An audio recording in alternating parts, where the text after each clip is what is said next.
Palakkad കോഴിക്കോടിലേക്ക് law ബഡ്ജറ്റിൽ trip പോയി വരാം നിന്റെ ഒറ്റ മൈൻഡ് ചങ്ങായി പറഞ്ഞപ്പോ ഞാൻ അത്രയും പ്രതീക്ഷിച്ചിട്ടില്ല. ഒറ്റ മൈൻഡ് ചങ്ങായി രാവിലെ തന്നെ വീട്ടിലാണ് നിൽക്കുന്നുണ്ട്. വെല്ലുമാടിന്റെ സ്നാക്സ് മേടിച്ച് നമ്മൾ അടുത്ത ചങ്ങായിയുടെ വീട്ടിൽ പോയി. ഇപ്പൊ നമ്മൾ പട്ടാമ്പി റെയിൽവേ സ്റ്റേഷനിലേക്കാണ് പോയോണ്ടിരിക്കുന്നത്. ഒരു 20 മിനിറ്റ് യാത്ര ചെയ്യാണ്ട് വിടുന്നത്. അല്ലെങ്കിലും ട്രെയിനിൽ യാത്ര ചെയ്യുന്ന സുഖമൊന്നും ബസ് കിട്ടൂല. സീറ്റ് ഇല്ലെങ്കിൽ നിന്ന് യാത്ര ചെയ്യാനാണ് സുഖം. പാലക്കാടിന്റെ ഹരിതഭംഗി ആസ്വദിച്ചുകൊണ്ട് പോവാം.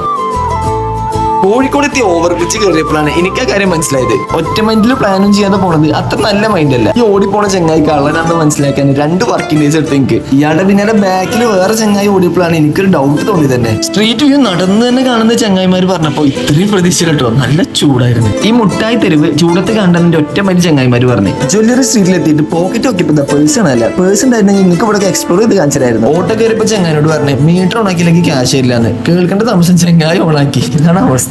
10 മണിക്ക് ബീച്ച് എങ്ങനെ എക്സ്പ്ലോർ ചെയ്യാന്നാണ് എന്റെ ഒറ്റമൈൻഡ് ചങ്ങായിമാരെ കാണിച്ചു തരാൻ പോണത്. ആകെ ഓപ്പൺ ആയിട്ടുള്ള തട്ടുകടകളാണ്. അതിൽ പലതും വൃത്തിയുള്ളതും വൃത്തിയില്ല എന്ന് തോന്നിപ്പിക്കുന്നതുമായ അവസരങ്ങൾ നമുക്ക് കാണിച്ചു തന്നു. വൈകുന്നേരം പലഹാരങ്ങളായ പഴംപൊരി മണ്ണക്കറിയൊക്കെ കഴിച്ചിട്ടാണ് ഇവിടുത്തെ മോർണിംഗ് ഫുഡ് അടി നമ്മൾ സ്റ്റാർട്ട് ചെയ്തത്. ബീച്ചിലേക്ക് നോക്കി സെഡ് ആവുന്ന ഒരു സിംഗിൾ ആയ കാക്കനെ കൂടെ കാണാൻ പറ്റും. തണുത്ത കാറ്റും കൊണ്ട് മണലിലൂടെ നടന്ന് ഈ കടൽ ആസ്വദിക്കാൻ എനിക്ക് അത്ര സുഖം തോന്നിയില്ല.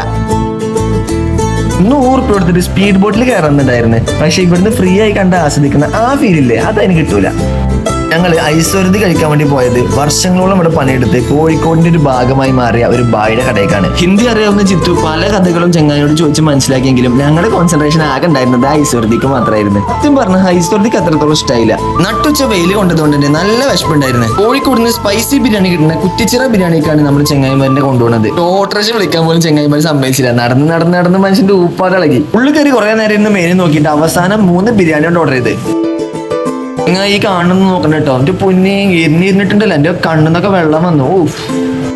എന്നെ സഹിക്കാൻ വയ്ക്കാത്ത ആൾക്കാരാണെങ്കിൽ നേരെ പുറത്തിറങ്ങി തന്നെ നമുക്ക് ഐസ്ക്രീമിന്റെ ഷോപ്പ് ഇടാൻ പറ്റും. അവിടെ ഐസ്ക്രീം കഴിക്കാം. ഒരു ഓട്ടോറിക്ഷ പോലും വിളിക്കാൻ സമ്മതിക്കാതെ എന്റെ ചെങ്ങായിമാരിനെ നടത്തിച്ച് അവസാനം മിഠായിക്ക് എത്തിച്ചു.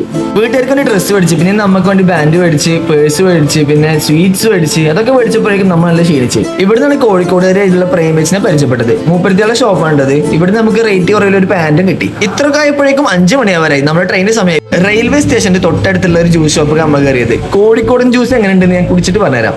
കുടിച്ചു നോക്കി. ഈ ഷോപ്പത്തെ ജ്യൂസ് അത്ര പോരാ. സ്റ്റേഷനത്തിൽ നോക്കുമ്പോ കുറെ കള്ളന്മാരെ കാണാൻ പറ്റി. അയ്യോ ഇതല്ല, ഇത് നെക്ക് ഫ്രണ്ട്ഷിപ്പ് ആണ് വലുത്. അല്ലെങ്കിൽ ചെങ്ങന്മാരെ ഞാൻ പിടിച്ചു കൊടുത്തിരുന്നത്.